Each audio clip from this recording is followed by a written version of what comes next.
Eu acredito é na rapaziada que segue em frente e segura o rojão. Eu ponho pé na frente da moçada que não pode dar pé e enfrenta o leão. Que não corre da corpo de nada.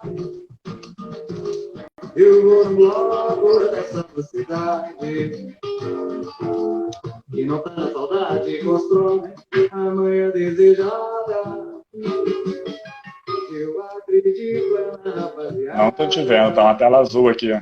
Que segue em frente. Ah, agora sim, você tá tem que mudar pra. Isso. Ah, tá. Tem aqui, Boa tem toda noite. uma. Tem, até fiquei assustado. Caraca, vai dar o erro técnico direto. Tá melhor assim, né? Tá bem melhor. Então, tá vendo? Tá ótimo. Boa noite, tudo bem? Meu mestre Renato. Boa noite. Boa noite. Tudo bem, Elaine? Professora. Era professora, né? Se aposentou lá da escola. Ah, que graça. Poder se aposentar nesse é privilégio hoje em dia. Conseguiu antes do fim. Isso, chegou no limite ali. Saiu fora antes que desse ruim. Me diz uma coisa. Fala Vou lá. abrir uma pergunta. A luta vale a pena? Cara, vale, né? Principalmente depois que a gente tem filho. Inclusive, eu ia fazer essa pergunta. Depois que você teve filho, mudou a sua visão política, a sua visão de militância? Não, na verdade, assim, eu já há alguns anos eu mudei a forma de militância, né? Por conta mesmo de tempo, da mudança também da dinâmica política no próprio movimento social no Rio de Janeiro e tal. Mas com a vinda da Odara, só tornou mais necessário e mais essencial tentar mudar alguma coisa para poder melhorar para ela, porque do jeito que está, não está bom. Porque tem muita gente que faz até o contrário, né? Até indo naquela máxima de ser esquerda é coisa de adolescente, aí depois que tem filho, aí fica mais, né, conservador. Não, agora tem que pensar em dinheiro, individual. Não tem muito isso? Você já reparou isso? Um autor, não lembro qual foi que falou, mas que reza a lenda que o Lula replicou a fala, que se você até os 30 não for de esquerda, você não tem coração, e depois dos 30, se você se manter de esquerda, você não tem cérebro. Sim, isso mesmo. Há quem diga, né? Eu acho que dá para conciliar, é óbvio que a gente começa a botar um pouco mais o pé no chão e ver que a revolução, né, não está ali na esquina, então a gente tem que dar um jeito de ter um mínimo de conforto financeiro, mas dá para a gente também trabalhar minimamente, assim, conseguir um conforto, mínimo de conforto, sem se vender totalmente. Eu acho que é viável. E acho que trabalhar com educação permite isso. A gente não fica rico, mas também não chega a passar fome. Com certeza. Tá até tendo panelaço agora. Tenho feito na hora do panelaço. Você faz panelaço? Cara, não é muito a minha vibe, não. Eu tenho poucas panelas, não posso me dar o luxo de amassar. Eu tenho outra forma de atacar. Tem outra forma de fazer barulho, digamos assim. Sim. Você disse que os movimentos sociais no Rio mudaram muito nos últimos anos? Cara, dos que eu fiz parte, né? Obviamente, não tenho como falar que o movimento social no Rio, de uma maneira geral, mudou e tal. É óbvio que sempre muda, a roda da história fica rodando o tempo todo, mas assim, eu fiz parte de uma organização anarquista durante algum tempo, antes eu atuava no movimento estudantil, né, lá na Unirio e tudo mais. E depois eu também militei no CEP. No CEP, o viés eleitoral sempre foi muito pesado, foi muito a proposta, né? Eu também sempre militei muito no campo da educação popular, fazia um projeto de jovens e adultos, de educação de jovens e adultos, de alfabetização lá na Providência. que infelizmente morreu por conta do fim do grupo mesmo, né, do JEP, e é um problema que a gente tem enfrentado em algumas organizações de esquerda, a forma como lida com alguns assuntos e que que foi afastando, né? O CEP, hoje em dia, as assembleias são cada vez mais esvaziadas, né? O sindicato não consegue alcançar a categoria. Já é uma categoria cansada, já é uma categoria desgastada do dia a dia. E aí tu vai para uma assembleia, às vezes a pauta da assembleia é término de namoro, é postagem de Facebook de alguém, de um grupo que postou falando mal do outro grupo, e aí isso vai para a pauta da assembleia e ninguém quer saber, cara. Casos de família, o pessoal vê no SBT. O pessoal não vai perder um sábado de sol para poder ficar vendo casos de família em assembleia. Então isso foi afastando, eu percebo, né, que afastou muita gente. E já não é uma parada atrativa, né, cara? Vamos combinar que o movimento social é chato. Tu perde seu tempo, tu fica debatendo um monte de coisa, tem que ler pra cacete, tem que estudar para você não passar vergonha.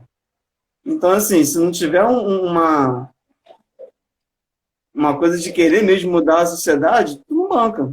Não banca. Ou então tu fica lá, que nem muita gente fica, para poder arrumar uma transa, poder ficar ali, fazer um círculo social ali, né? Que também é válido. Cabe também. É melhor do que se estivesse procurando isso em movimentos conservadores, né? Pois é. Tem gente que vai pra cresceram boate, muito, né? Naquela época não tinha muito, né? Aquela época que eu digo, aquela época da faculdade, eu até mencionei que você, vários veteranos, Henrique, Renata, Léo, enfim. Quando a gente chega na faculdade, a gente ainda, aquilo tudo é uma novidade, né? E a gente se espelha muito nos veteranos, né? Quando a gente chega, tá saindo da escola, enfim. E você falou que é chato, tem que ler muito, ver coisas, documentos. Você sempre teve esse papel, né? Lá, as viagens que tinham, você que geralmente acabava sendo a pessoa que corria atrás, de ir lá, fazia a lista do avião, do ônibus, não sei o quê. sim. Você acha que as pessoas precisam de uma liderança? Isso seria um desafio da autogestão, as pessoas serem um pouco acomodadas em deixar esse papel centralizado em algumas pessoas que acabam ficando mais sobrecarregadas? É uma questão cultural, né? A gente tem a cultura da acomodação, de você sempre esperar alguém fazer alguma coisa. A gente tem, culturalmente, é colocado para a gente desde sempre que a nossa forma de participação política é votar de 2 em 2 anos. E pronto. E se você não vota, você está elegendo o pior. Se você vota, você está... Você sempre... o que a gente é ensinado a fazer é delegar o nosso poder político para alguém desde sempre. E isso é o desafio da autogestão, né? Quando você coloca que você não precisa de delegar. A liderança, né, na proposta dos anarquistas, que é a que eu me identifico, não é que não tenha liderança, não é que não tenha ninguém que interceda no processo, né, que direcione o processo.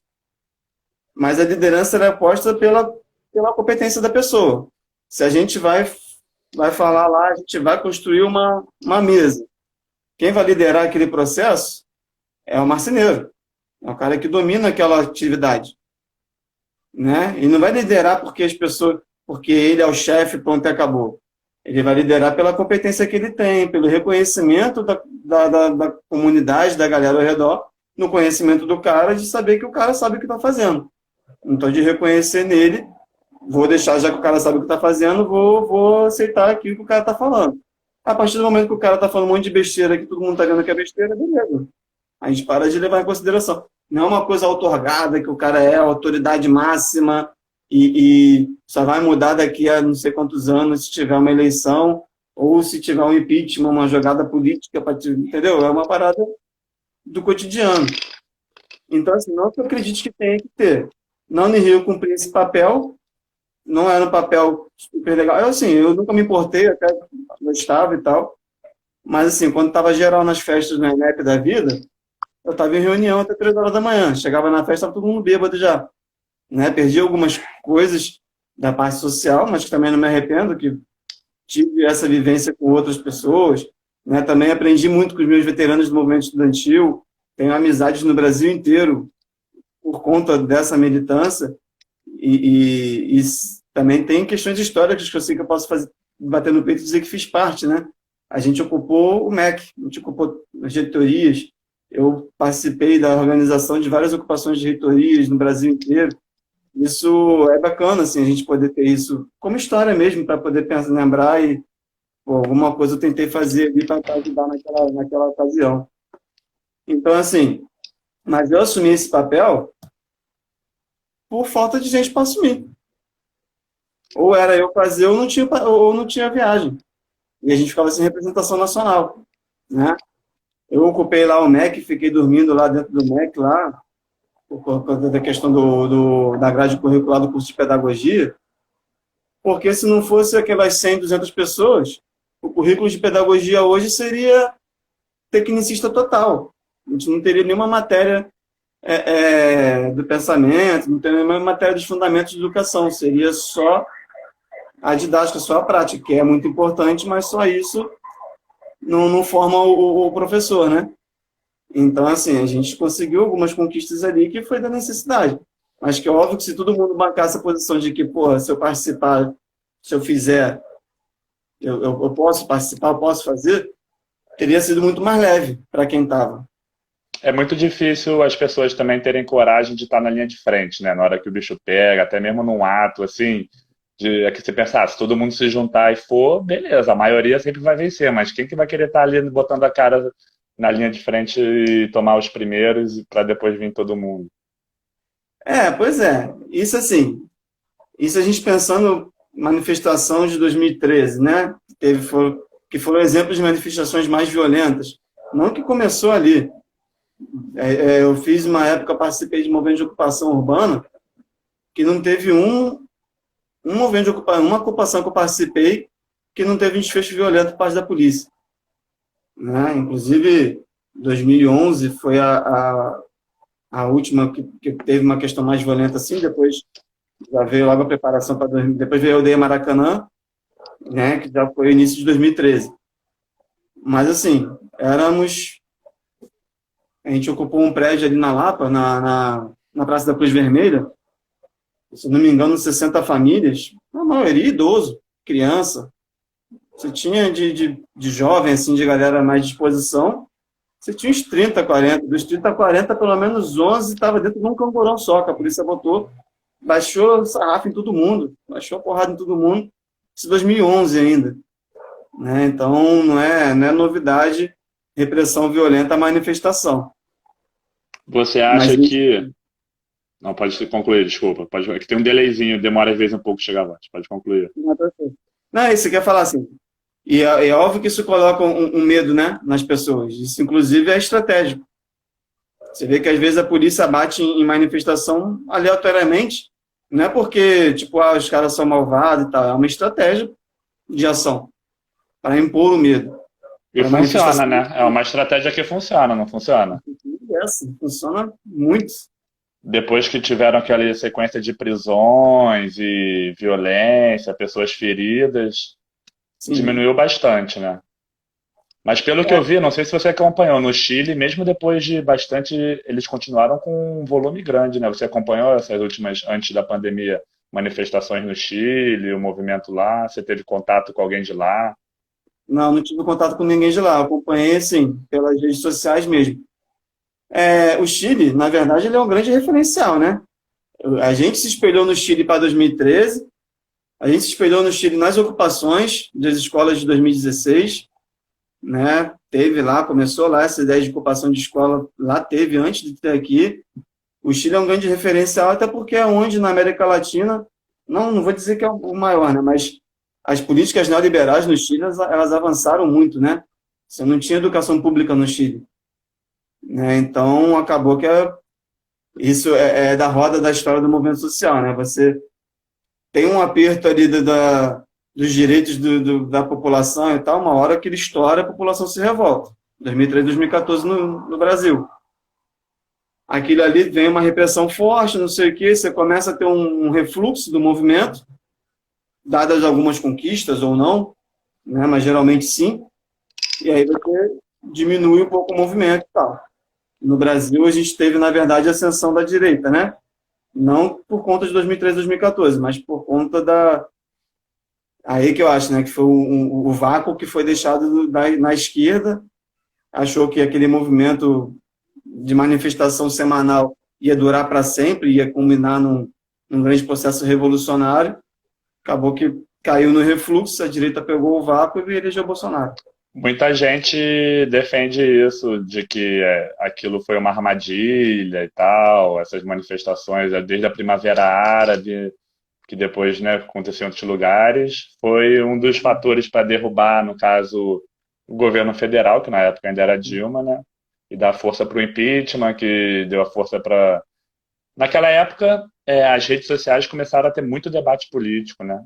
Eu lembro que até o anarquismo começou a ficar bastante em evidência, assim Foi, como grupos de direita, né? A direita surgiu ali praticamente. A gente não sabia muito de movimento político jovem, de direita, MBL, esses Nando Moura, Papai, Mamãe Falei, Olavo de Carvalho também começou a ganhar força, né, evidência naquela época.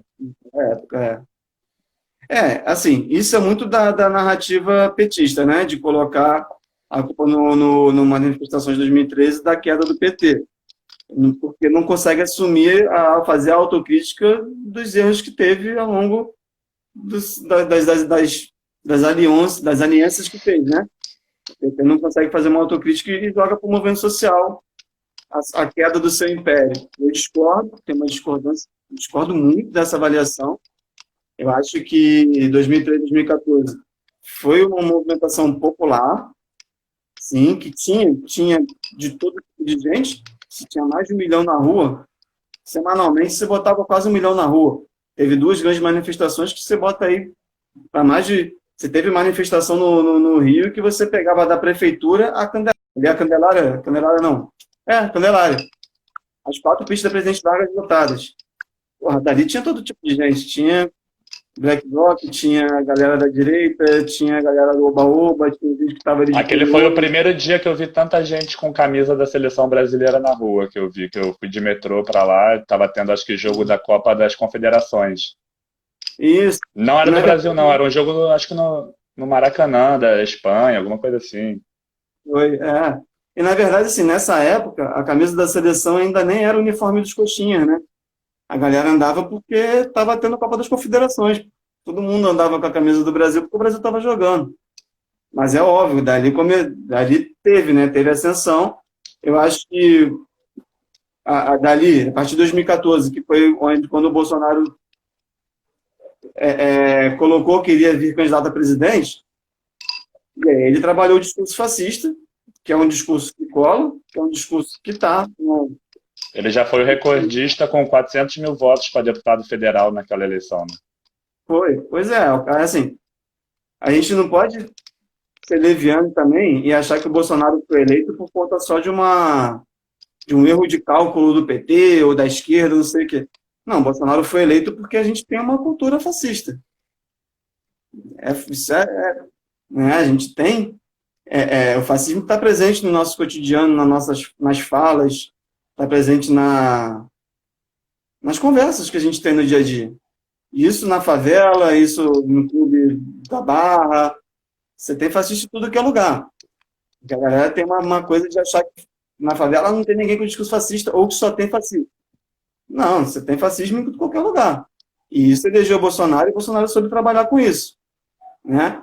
O Bolsonaro não era ninguém até 2014. O cara começava a falava uma coisa muito bizarra, muito machistona ou muito homofóbica, e aí a galera ficava muito puta com aquilo e começava a difundir aquilo e começava a divulgar.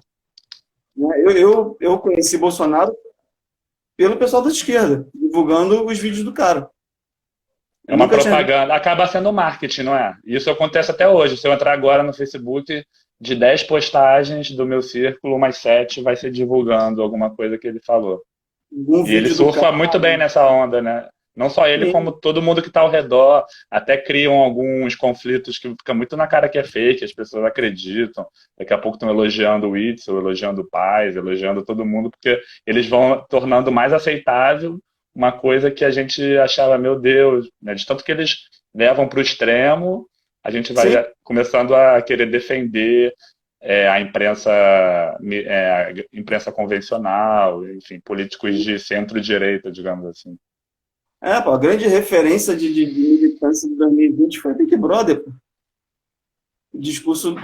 Não, meus gatos deram Gato. o que eu vi, torci muito pro Babu, que de fato trouxe um debate muito interessante. Mas é isso, assim, a gente tá tão esquisito o clima que a gente tem da reboque do Big Brother. Pô. O Big Brother está dando a linha do debate de gênero, deu a linha do debate de raça. Isso, né, a nível macro, né? Não dá para a gente desconsiderar os movimentos que vem debatendo isso constantemente ao longo da sua vida. Mas é óbvio que não tem a mesma visibilidade que um Big Brother da vida que está na rede nacional em quarentena, com todo mundo em casa vendo televisão. Você participaria do Big Brother? Sei lá, cara, acho que sim. Não teria problema não. Só que eu não Legal. teria o sonho de fazer aquele vídeo para poder, não sei, parece que tem que fazer um vídeo, tem que fazer não Hoje sei em o dia quê. tem que ter toda uma estratégia, tem que ter já um recurso forte para entrar, né? Eu vi É, algum professor que está querendo entrar aí, um professor acho que de Caxias, estava com um é o vídeo lá, alguém compartilhou para divulgar para ele entrar.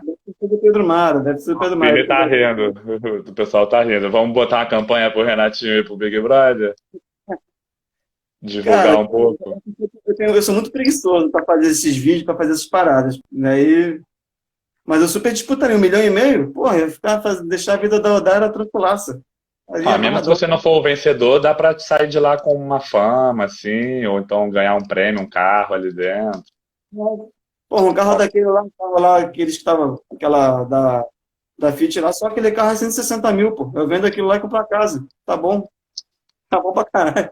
Com certeza, se tu arrumar uma treta no começo, eu acho que dá pra chegar até a metade do programa. É verdade.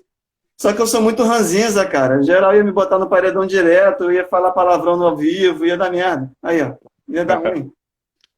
Eu ia querer começar a falar lá que era um monte de coxinha, que era um monte de cuzão, que não sei o quê, não ia dar certo não, ia tomar a chamada direto, não ia poder falar de política, não ia poder falar de não sei o quê, não ia poder xingar os outros. Então, voltando um pouco no tempo, eu tenho feito essa pergunta. Você se lembra da sua vida escolar, da infância, educação infantil, alfabetização? Cara, da alfabetização não. Eu tenho uma lembrança da alfabetização, que eu acredito que era da alfabetização. Eu tenho essa memória muito, até os meus 10 anos, eu tenho alguns flashes só, minha memória é muito fraca. De 10 anos para cá que eu tenho um pouco mais claro, que foi quando eu mudei de escola. Eu fui para a escola que os meus primos estudavam, e que era da minha tia, e que era uma escola menor e tal. E como eu cheguei lá, minha mãe era diretora, então eu cheguei como filho da diretora.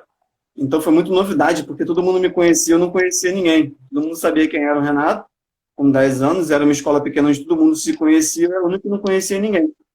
Então, dali foi um marco divisor, assim, né? De eu vim de uma escola batista, ali na Tijuca, da Batista Chipa, que minha mãe era professora lá. Aí eu não pagava, né? Eu estudava lá. Só que era uma escola gigantesca, era um quarteirão inteiro da escola. A escola tem mais de 3 mil alunos. Então ninguém conhecia ninguém. Aí, dessa época, eu lembro de poucas coisas. Eu lembro lá tinha um mini zoológico, né? Eu lembro de eu entrando no mini zoológico com um amigo meu, a gente saltando de porquinho da Índia. Eu lembro da gente caçando grilo para soltar dentro de sala de aula. Eu lembro que tinha um barranco assim, numa dessas de fazer besteira, eu caí o barranco, rolei o barranco inteiro. Isso antes de começar a aula, antes de 7 horas da manhã, já tinha rolado o barranco. Aí eu entrei na aula cheio de terra, porque eu queria me mandar embora. Eu falei, "Pô, não tem para onde ir, não tem ninguém para me buscar, minha mãe está aqui, meu pai está trabalhando, não tem para onde, tem que ficar, fiquei sujo de terra até, sei lá que hora, 5 horas da tarde, 7 da manhã, Filho de até professora sofre, né? Então você é filho de professora. pedir de professora. Isso influenciou você a querer ser professor? Cara, nem tanto, assim, um pouco, óbvio, porque eu cresci, na verdade, eu cresci já dentro da sala de direção, né? Quando eu comecei a ter noção de mim como sujeito, minha mãe já era diretora, então eu ficava muito lá com ela. Eu me lembro, eu pequena, minha mãe estava na faculdade, então eu ia para a faculdade com ela de noite e tal, eu me lembro daquele ambiente, de eu sentado no chão, ela lá estudando e tal. Mas o que influenciou mesmo real eu ser professor foi a música. Eu comecei tocava violão e cavaquinho, num Com grupo quantos de anos você pagode. começou a tocar? Meu pai me ensinou violão, eu devia ter uns 9, 10 anos. Aí com 13, 14 eu comecei no cavaquinho. com 16 eu comecei a dar aula. E de dar aula de cavaquinho que eu comecei a gostar de dar aula. E aí É chegou muito na bom, época, né, dar aula. pô, me amarrava, dava aula particular, Você vê o geralmente ali, desenvolvimento do aluno através das suas explicações, você ir conduzindo a evolução de um conhecimento em alguma área. muito bacana. Não, e foi muito legal, assim, que todos os meus alunos de cavaquinho tocaram muito mais do que eu. Um moleque subiram, assim, teve um moleque que foi tocar na bateria da Vila Isabel, e a última informação que eu tive dele é que ele era músico profissional no Nordeste. Falei, Muito mano, maneiro. pô, muito bom, muito bacana. Mas o moleque era um monstro, o moleque ele encostava a mão em qualquer instrumento e saía som. O cara era sinistro, assim. Eu, na verdade, eu só apresentei uma teoria pro cara. O cara era muito talentoso ali. Mas, assim, legal que dei a sorte de cruzar o caminho do cara e apresentar alguma coisa, né? O violão tá aí, o cavaquinho tá aí para dar uma palhinha? Ou vai ficar para próxima? Fica para a próxima. O cavaquinho tá emprestado, o violão tá até aqui, mas tá sem corda.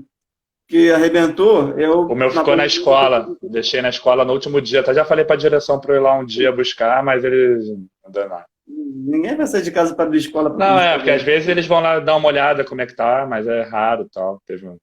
É, a gente vai direto. Eu tô na direção de escola hoje, vira e mexe tem que ir lá mesmo. Mas assim, tem que combinar não sei como é que é no município, né? A gente tem que combinar um dia contigo. Meu cavaquinho tá emprestado, o violão arrebentou a corda, eu tenho que comprar a corda, mas tudo fechado.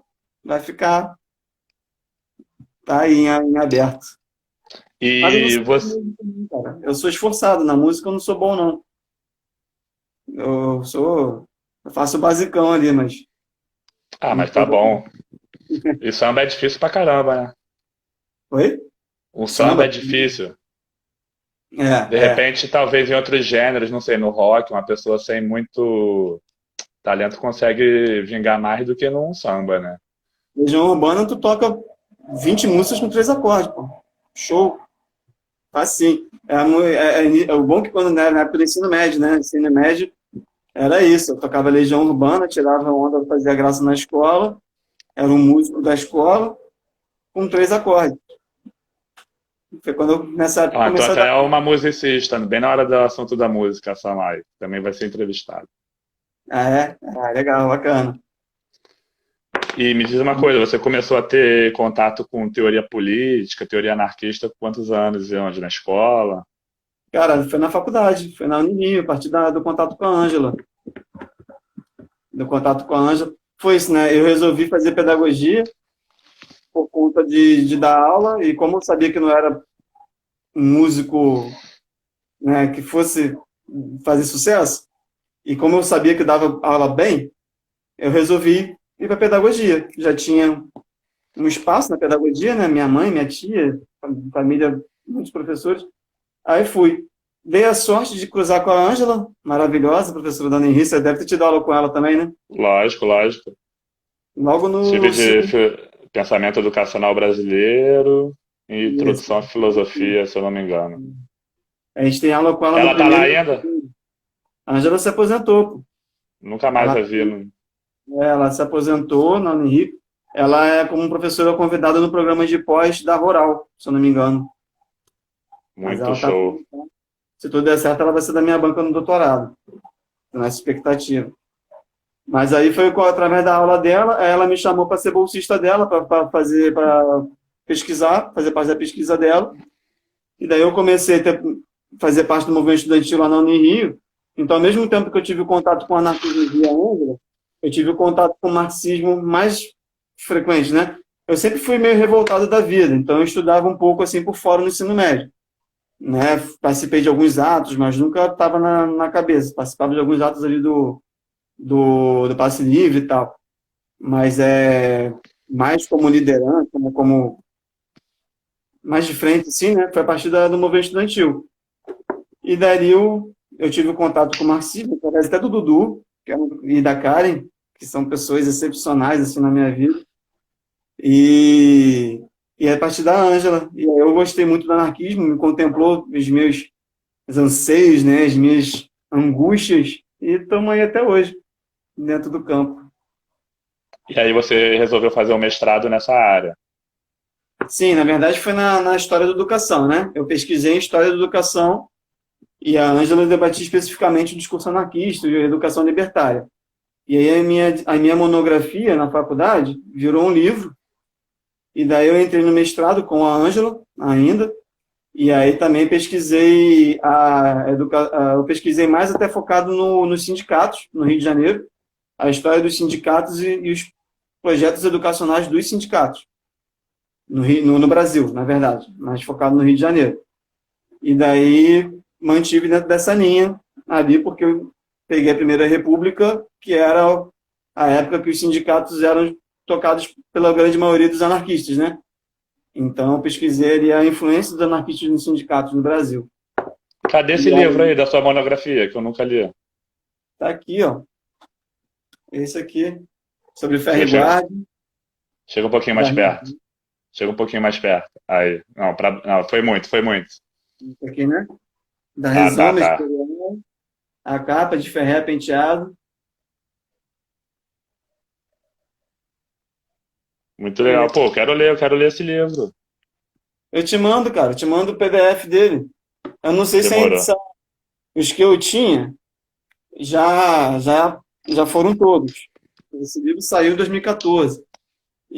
Mas eu ainda tenho ele em PDF. Ele tava, nem lembro quanto era, mas eu estou distribuindo PDF para a galera. Não vou ficar rico vendendo livro, então vamos compartilhar o conhecimento É, eu aí. também compartilho disso que você pensa. Não que eu não pudesse pagar, né?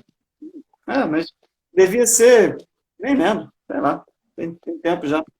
E aí tu mandou um doutorado agora, tu teve um tempo. Não, tu passou no concurso pro estado depois do mestrado. Isso, durante o mestrado, eu estava com bolsa. Eu trabalhava, terminei a faculdade, fiz a faculdade toda trabalhando, e aí O na Vini época. também quer, o Vini também quer. O Vini está de graça, porque ele já teve o livro na mão 1000 vezes e nunca leu. O Vini tá fazendo. Helena também quer. Vamos fazer um sorteio, sortear um para alguém que está assistindo. Mas eu só tenho um, se eu sortear eu fico sem. O resto tudo mas eu mando para geral, pô, o e-book dele. Eu devo ter aqui no meu computador, senão eu mando o PDF mesmo, arquivo eu tenho. Eu mando para todo mundo aí.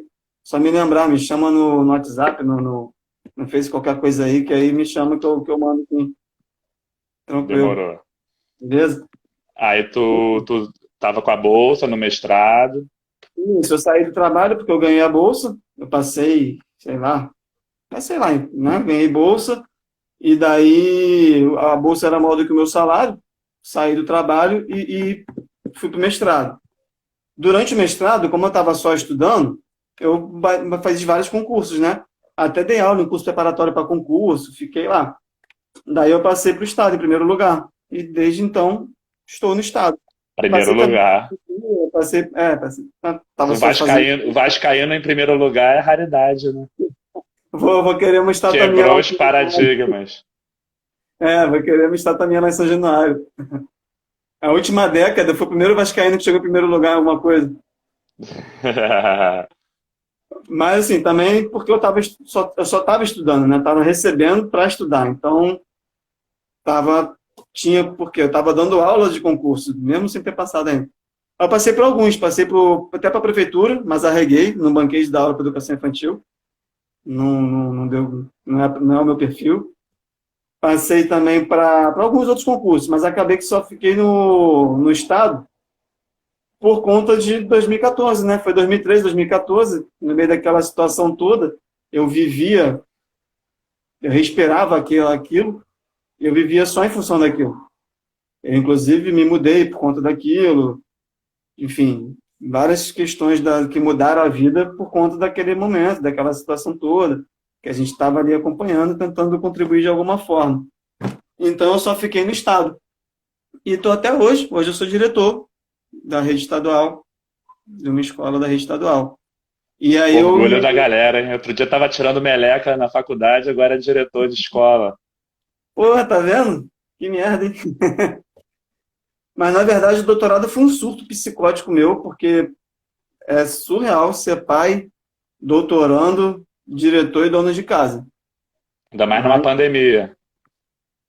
cara, na verdade, é uma merda, parece, mas a pandemia me ajudou. Até ajudou, né? Parar um pouco para poder estudar. Tem gente que acaba sendo ajudado, assim, sem dúvida. Tava até pensando os jogadores de futebol, devem estar felizes da vida. Porque por Pois mais é, que seja uma carreira curta e tal, você ser forçado a ficar em casa um tempo, enfim, algumas pessoas. um descanso, um alívio. Assim, eu consegui me organizar, dar um respiro e estou dando um gás na tese agora, nesse momento. Porque a minha tese estava toda atrasada, eu também sou surtado, eu mudei o tema, faltando. A minha qualificação deveria ser agora, eu mudei o tema em dezembro. Mudou de qual tema para qual tema?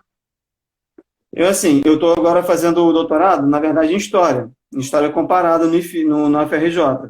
Mas eu pesquiso sempre focado para educação, que é a única coisa que eu sei fazer da vida, não sei falar de mais nada. Muito mal do Vasco. E olha lá. Então, assim, eu estava no tema, estava pesquisando o projeto educacional, fazendo análise comparativa do projeto Meu educacional. globo caiu. Meu globo tá caído aqui, ninguém avisou. Pra dizer que o meu globo da Terra plana. Pois é. Então, aí eu estava E aí, pesquisando. Júlia? E aí, Luciano? E a Júlia, minha aluna lá do Carmela.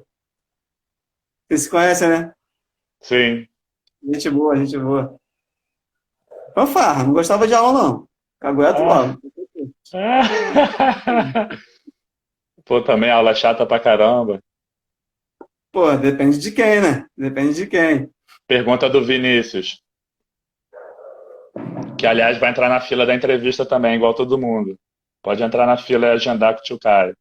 Vocês acham que a educação pública vai mudar no pós-pandemia? Cara, a educação, de uma maneira geral, vai acabar mudando, né? O Estado, os governos, de uma maneira geral, está querendo legitimar a todo custo o EAD, que não está rolando. Não está rolando, obviamente, não está rolando. O EAD está sendo mesmo um tapa-buraco, que eu até entendo, tinha que ter alguma coisa, né? Ninguém estava preparado para uma pandemia, ninguém da nossa geração, nem da geração anterior à nossa, pensou viver uma situação dessa, né? Então, foi meio que um tapa-buraco. Mas que o meu medo é querer me forçar a barra para dizer que isso, de fato, aconteceu e querer implementar isso como uma política que nem fizeram nas universidades, né? A justificativa do EAD na Alcançar universidade. os alunos que moram longe. Daqui a pouco metade do curso é de filosofia, sociologia. A justificativa oficial era porque do EAD na universidade, dos cursos de licenciatura. Muitos professores já atuavam como professores, né, no interior do Brasil, sem ter a formação. Então, a EAD serviria para diplomar essa galera que já era professor. Ok, só dá uma parte teórica para uma pessoa que já tem a prática, que já tem a fundamentação ali. Então, você só faria uma fundamentação teórica para o cara, né? A título de pós-graduação, estrito senso, eu acho até ok. EAD. O problema é o capital corrói tudo, né, cara? O capitalismo, corrói tudo. Pegou essa parada e transformou isso em produto. Que, na verdade, era o foco desde sempre, né? Vamos combinar que aí, das falhas do PT que eu acredito, né? Abriu as pernas para isso e colocou. Hoje em dia, você não tem uma faculdade particular de licenciatura que seja presencial integralmente. Todas elas têm uma parte EAD. Você tem gente que mora nos centros urbanos que está só no EAD, porque sim. Em vez de você investir em ampliar a universidade, né? Pesquisa, extensão, a vivência da universidade, que é o que mudou a nossa vida, né? Vamos combinar que os livros que nós lemos na universidade foi bacana, foi ok. Mas o que mudou a nossa vida foi estar ali, né? Foram os encontros, foi o contato, foi o cachorro-quente lá no Marcinho, As viagens, bate-papos. E é óbvio que os textos que lemos, mas os textos que a gente debateu, na verdade, né? O que a gente leu, ok. O que a gente debateu foi o que faz a Unirio, a galera da Unirio está toda passando para concurso, né? Você ontem entrevistou o Thiago, que está lá no INES, que também é um cara da minha turma, inclusive, orgulho da turma, que era um cara inteligentíssimo, a gente estava perto dele só para pegar um pouquinho da inteligência dele, né? Então, assim, Tinha que ter, né? Tipo computador, assim, me passa um pouquinho do seu HD aqui, rapidinho. nada formou mais do que conversas com o Thiago, conversas com o Karen, conversas com o Henrique, com o Renata, com o Zé, contigo, com o Vini, com o Rafael Pequeno, que a gente tretou depois, mas que fomos, né, crescemos muito, com o pessoal com o Rafael Ayan, que era da UNB, com a Thay, da UNB também, com a galera de várias outras universidades. Nada formou mais do que as reuniões, do que as conversas sobre textos. A Ângela, né, poder ter contato com a Ângela, para mim, a Ângela me adotou como filho. Até hoje, a Ângela me pergunta da minha filha, de não sei o quê, a gente conversa, ontem a gente ficou horas conversando. Isso se deu do contato que eu tive com ela presencial, né? Legal. Você falou que o capitalismo rói as coisas. Sim. É possível melhorar o capitalismo?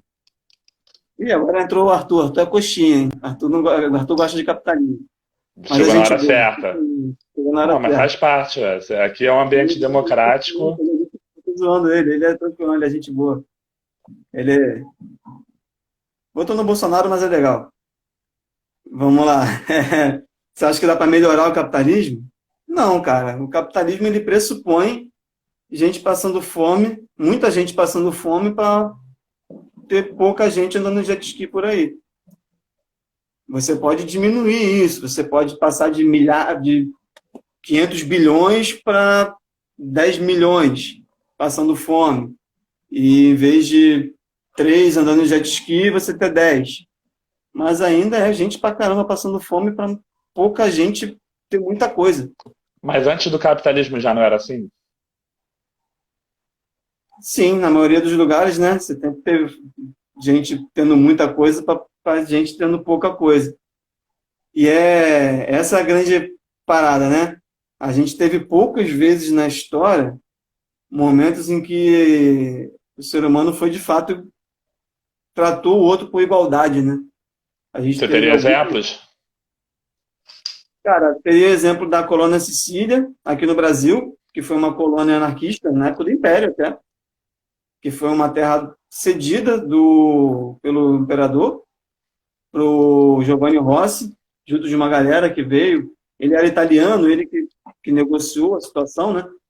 E aí pegou, assim, aquela galera que estava fugida da Europa, os que seriam os bandidos e tal, ou então até os daqui do Brasil mesmo, e era uma comuna, foi uma colônia anarquista que ficou ali, não durou muito tempo, porque obviamente quiseram tomar a parada e matou geral.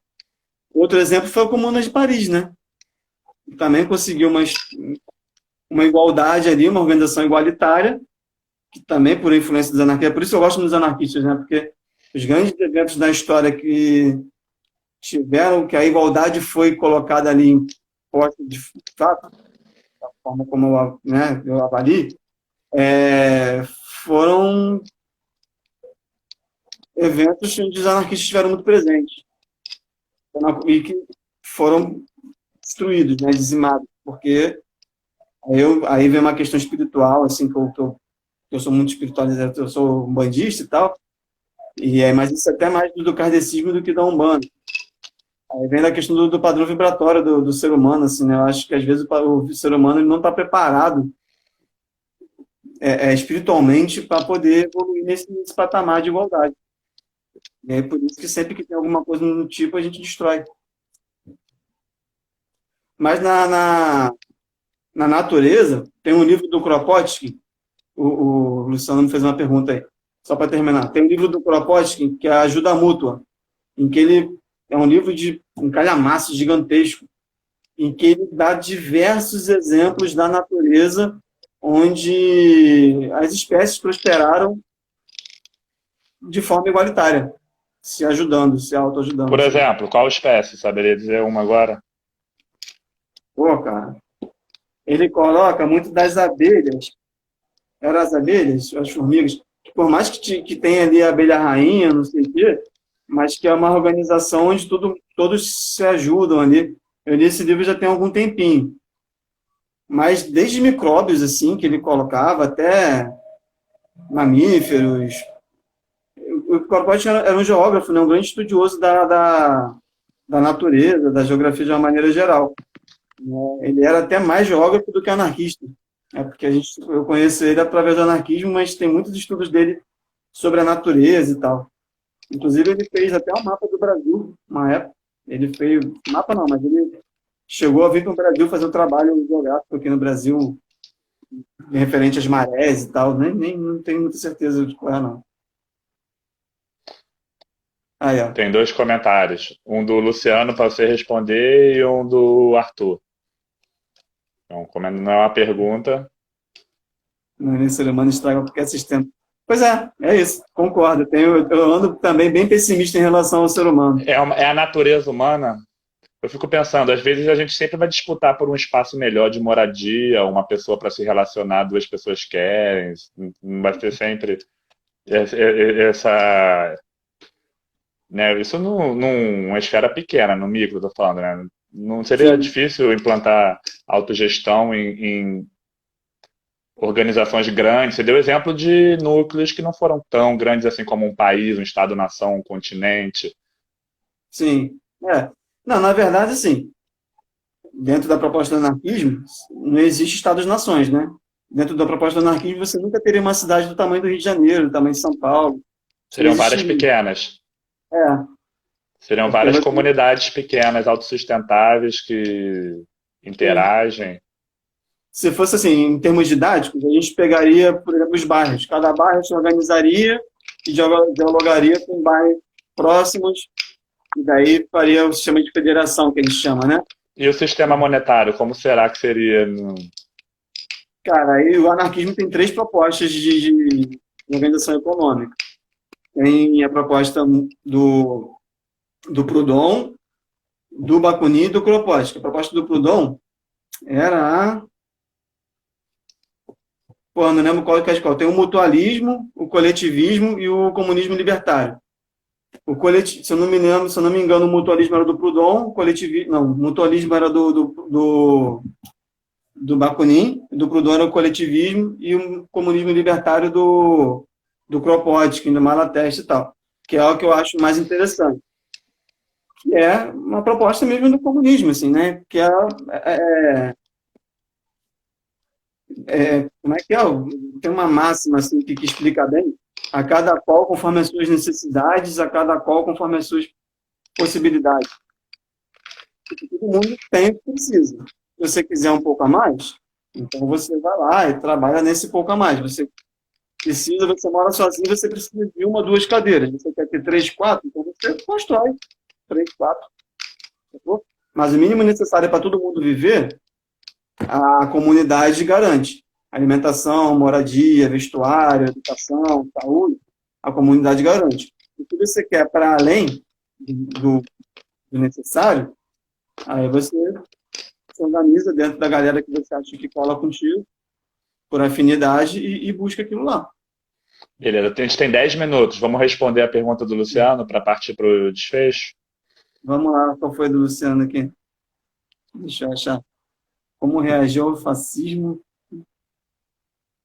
crescente no atual cenário? Porra, tá saindo aqui o bagulho, tá diminuindo. Como reagir ao fascismo diante da uberização, mercantilização? Na docência? Cara, puxada essa pergunta, né? Na verdade, para você reagir ao fascismo, não dá para dialogar com... Eu acredito que não tem como você dialogar com o fascismo. Porque, assim, o fascismo, ele trabalha na máxima uma lógica pior ainda do que a do capitalismo por si só. Né? Você tem ali dentro do capitalismo setores liberais que vem o welfare state, tal, que você consegue um mínimo de organização da sociedade para garantir o mínimo para a galera, para todo mundo. O fascismo, a proposta do fascismo é você matar todo mundo ou escravizar todo mundo que foge a regrinha ali, a caixinha, e o cara determinou que é o padrão. Então, assim, como é que você vai dialogar, tentar minimizar alguma parada que é a sua morte. Não vejo como você dialogar. Agora, em relação que a gente tem hoje, como lidar com isso dentro da uberização, eu acho que é a categoria se organizar e aí, assim, faz parte do sindicato, né? Entra o sindicato, teria que deixar um pouco de lado as disputas eleitoreiras, né, partidárias, e focar um pouco mais no que interessa à categoria como um todo, para tentar resistir no âmbito de criar políticas públicas de defesa da educação pública, de defesa do funcionalismo público mesmo, né? De você ampliar a educação pública. Para mim, a educação particular tinha que acabar, tem que ser tudo educação pública e tudo dentro dos direitos do servidor Só público. educação ou tudo? Tinha que ser tudo público. Cara, pelo menos os setores principais, assim, né? Saúde, educação e até a segurança pública. Segurança pública não teria como ser militarizada, né? Eu sou totalmente contra a polícia militar. E aí, quando a gente fala isso, a galera acha que a gente é contra a polícia, né? Não sou contra a polícia, sou contra a polícia militar. Depois a gente pode fazer alguns com foques mais específicos de um assunto ou outro. É muita coisa. É muita Mas, coisa. assim, Temos 7 minutos, vamos. isso, como a gente está falando de educação, eu acho que pelo menos educação e saúde não tem como ser privado. Quando você começa a privatizar questões essenciais para a manutenção da vida humana, porra, você entregou o pobre dos leões. E votar nulo ajuda? Cara, eu não acredito muito em eleição, né? Eu não acredito muito em eleição. Dos ódios que eu tenho do Bolsonaro é ter me feito votar. Na primeira vez na vida eu tive que votar. Ah, não, primeira vez eu votei. Eu votei no. Tem que no pegar Facebook. pesado mesmo. Não, tá tranquilo, Luciano. Tá aqui para isso. Eu votei nessa eleição contra o Bolsonaro, obviamente. Apesar de que eu acho que a estratégia foi errada, eu acho que o Ciro tinha muito mais chance de ganhar, né? O PT foi muito vaidoso e não quis abrir mão da sua hegemonia, então pensou muito mais com enfoque eleitoreiro do que com enfoque mesmo na luta contra o fascismo, que é o discurso do PT hoje, né? E, assim, por não acreditar em eleição e por achar que os candidatos, de uma maneira geral, de uma maneira ou outra, estavam sempre servindo ao capital de alguma forma, eu não via muito como a eleição como uma disputa.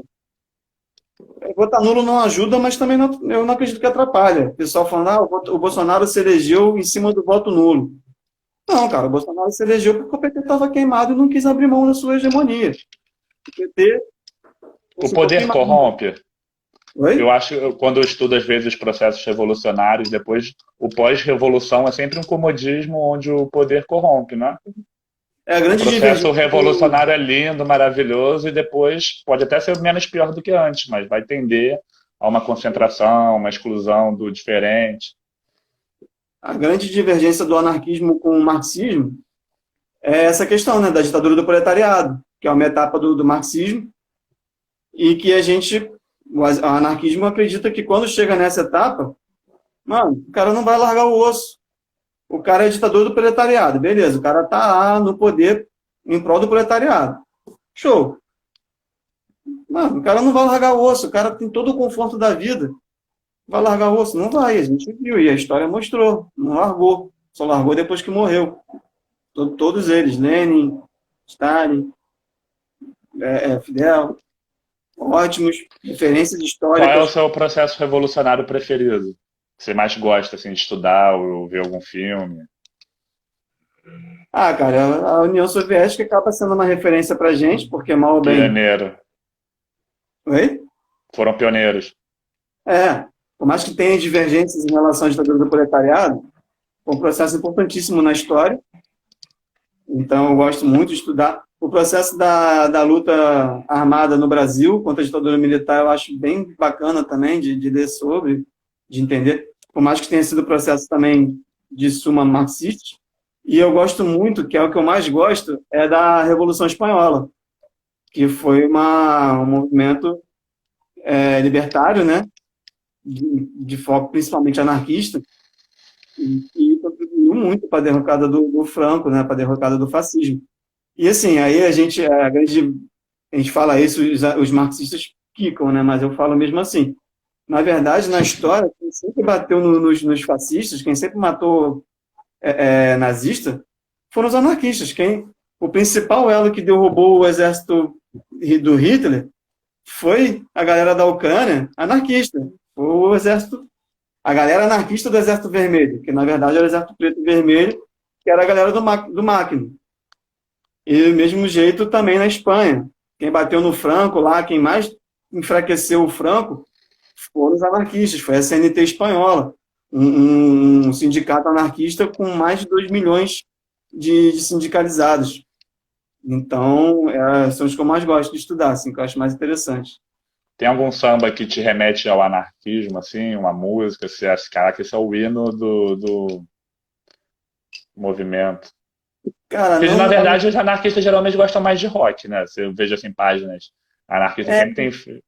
Você é um punk, cara né? que foge um pouco dessa regra. Você é um cara do samba, da Umbanda, que é anarquista. Os anarquistas têm uma galera punk muito, muito próxima, né? Mas que também tem o movimento anarcopunk e tal. E um que eu acho que é muito bom, que é uma referência, um hino do movimento social de uma maneira geral, é do... Esqueci o nome dele, até morreu. Ele era um percussionista do Chico Buarque, o dia que o samba morrer, o dia que o morro descer e não for carnaval. Fugiu o nome dele também agora. Esqueci o nome do cara. Mas esse samba é brilhante, cara. Esse samba é brilhante. Luciano perguntou se eu preparando o curso prático de guerrilha anarquista. Isso não é uma resposta que a gente dá ao vivo numa coisa da internet, mas eu sugiro a leitura do mini manual. Já tem quem escreveu isso aí, foi um comunista, né? Brabo demais, que eu, respeito muito, né? E ele escreveu, tem lá o mini manual do guerrilheiro urbano, que eu sugiro a leitura, mas muito cuidado no baixar, né? Não vai direto no Google não, porque 2013, 2014 acabou, mas ainda está... Deixa um rastro. Tem um rastro. A gente não está totalmente livre da... O Estado não tirou os olhos de cima da gente, né? Nunca tira. Então, para fechar, algumas perguntinhas filosóficas que eu tenho feito. Renato, o que é felicidade? Felicidade hoje, para mim, é o abraço da minha filha. O abraço da Odara, para mim, é a felicidade. Mas você acha, então, que uma pessoa que não tem filho opta, por exemplo, a não ter filho, ela não conseguiria alcançar a felicidade? Não, consegue. Eu, na verdade, nunca quis ter filho, né? A Odara foi um acidente de percurso que, graças aos orixás, a Deus, a todo mundo, mudou a minha vida para muito melhor. Mas eu acho super viado, assim. Eu hoje encontro a felicidade no abraço da Odara. Mas eu já encontrei a felicidade num molotov, eu já encontrei a felicidade num copo de cerveja. A felicidade, ela é momentos, né? São momentos, e cada momento da nossa vida, cada fase da nossa vida, a felicidade dá de uma forma diferente. Já se deu muito no samba. Sentar num bar, num boteco, numa roda de samba, tomar uma cerveja, batendo papo com o Vini, com outros grandes amigos. Também são momentos de felicidade. São momentos. Show de bola. Entendi. Acho que, no geral, a vida é dura. E, ao longo da dureza da vida, a gente tem momentos felizes. Né? E a gente tem que procurar o que faz esses momentos se tornarem felizes e se prender neles. Valeu, muito obrigado, mestre, pela disponibilidade, participação. Obrigado pela oportunidade de participar aqui da sua entrevista. É maneirinho, não é? Tem a interação da galera e tal. Pô, é muito legal, cara.